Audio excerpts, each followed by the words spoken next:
You don't exist. Not legally. Not officially. Not in any record the public will ever see. You carry a blue badge with a number instead of a name. You operate in countries where capture means execution. Your government will deny you ever worked for them. This is your life, level by level, inside the CIA's Black Ops division.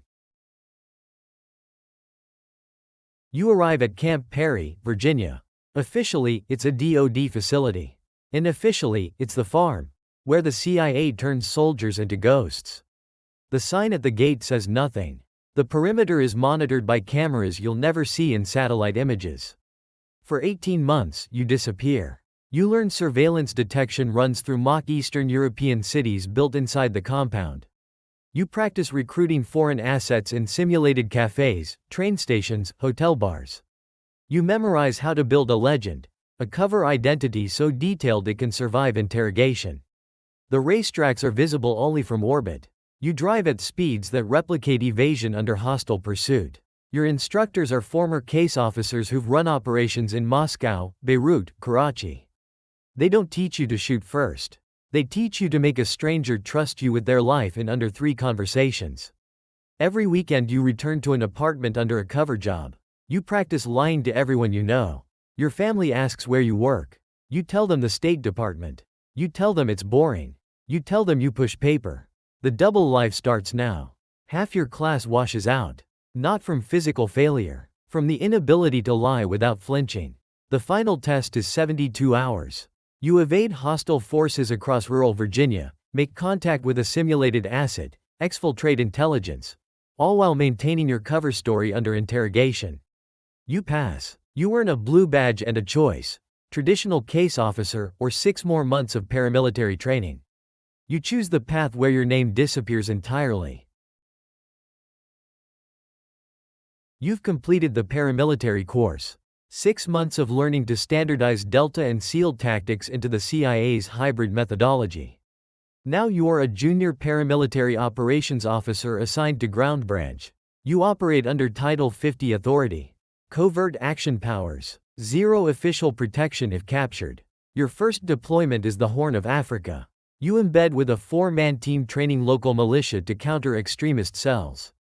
You live in safe houses that change every 11 days. You wear local clothing over body armor. You carry no identification. If you're killed, you become a star on the memorial wall at Langley with no name beneath it. Your days are spent teaching foreign fighters small unit tactics. Your nights running intelligence collection ops that feed NSA signals, intercepts, and satellite targeting packages. You've been outside U.S. territory for 127 days on this rotation, moving between 3 countries under different cover identities. There are no rules of engagement briefings. No legal reviews. No after-action reports that leave the classified network. Your senior PMOO has 15 years in the field. He tells you bluntly, "We don't take prisoners and we don't leave evidence." You can't contact family. You can't explain the scars accumulating on your body. You can't process what you've done with anyone outside the team. You can't sleep without seeing faces. You can't stop checking exit routes in every room. You're 34 years old. You make $140,000 a year. You've seen more combat in 6 months with the agency than 4 years in JSOC. The isolation isn't a side effect. It's the design. 5 years, 9 deployments, 4 continents. You're promoted to senior operations officer and given command of your own ground branch team, 6 operators, handpicked from the PMOO pool.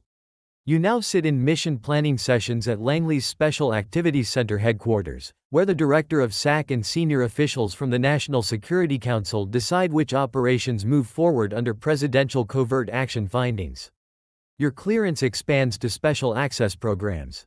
Compartmented intelligence that fewer than 200 people in the U.S. government can access.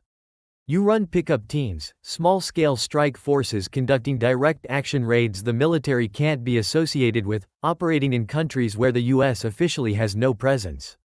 1 month you're in the Sahel organizing a cross-border operation to neutralize an HVT.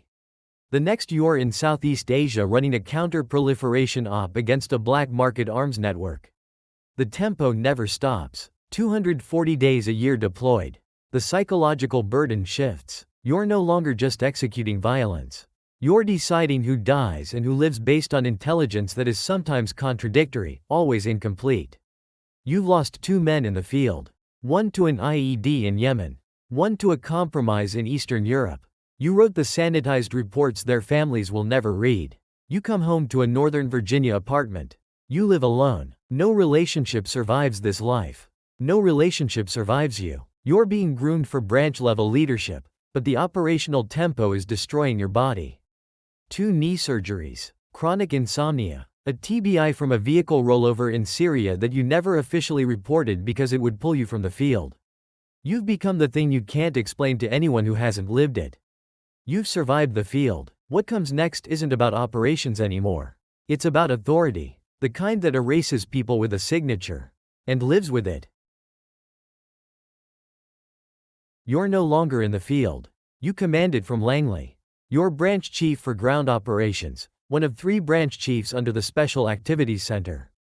Your office is in the original headquarters building, 4th floor, restricted corridor. Biometric access. No windows. You oversee 87 operators across 12 active theaters. Every morning at 0600 you receive the operational brief, ongoing missions, intelligence updates, threat assessments. By 0700 you've approved 3 direct action packages and denied one that lacked sufficient human corroboration. Your day is spent in secure conference rooms coordinating with JSOC, NSA, National Clandestine Service. You authorize cross-border operations. You manage liaison relationships with foreign intelligence services who officially don't know you exist. You review after-action reports written in language so sanitized the violence becomes bureaucratic.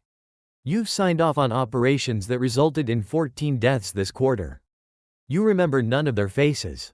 You remember the intelligence gaps, the political pressure, the NSC principals asking if the target can be hit before the news cycle shifts. You have a wife, 2 children. They think you work in logistics coordination. They think you travel for interagency meetings. They think the reason you wake at 0300 staring at the ceiling is work stress. They're right. They're completely right. They'll never understand what kind. You approve operations you would have volunteered for 10 years ago. Now you send men younger than you were. You send them into situations with acceptable risk thresholds calculated by analysts who've never heard a round fired in anger.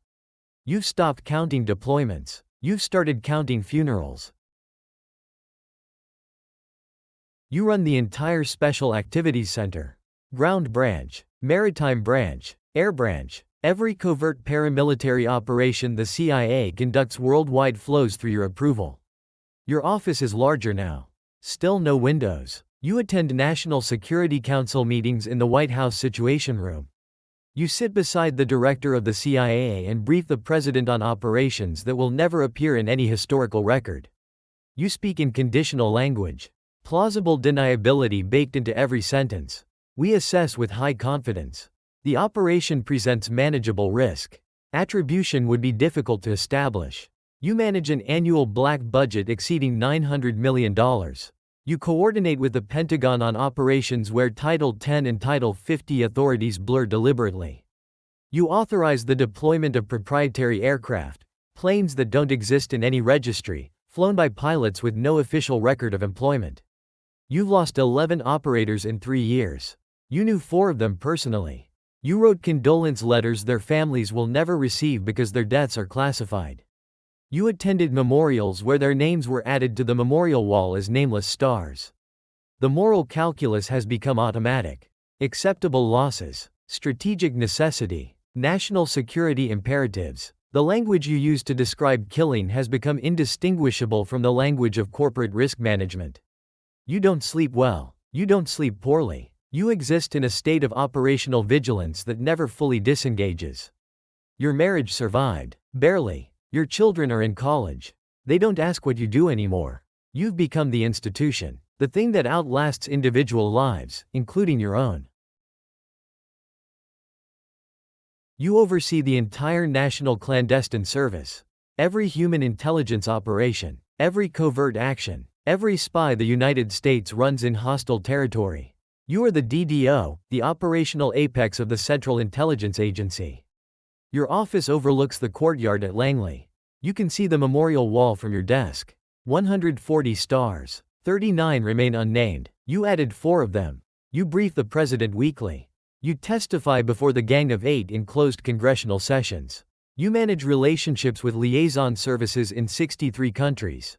You authorize operations that shape elections, topple governments, eliminate threats before the public knows they existed. You do this under legal frameworks so classified that even most members of Congress don't have access.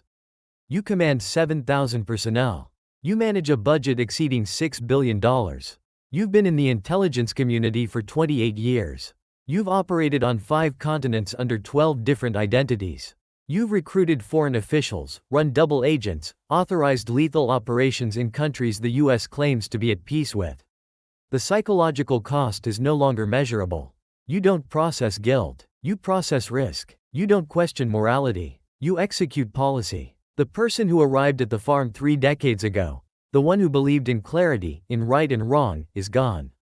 What remains is operational, effective, absolutely alone. You'll retire in 2 years. You'll receive the Distinguished Intelligence Medal in a closed ceremony.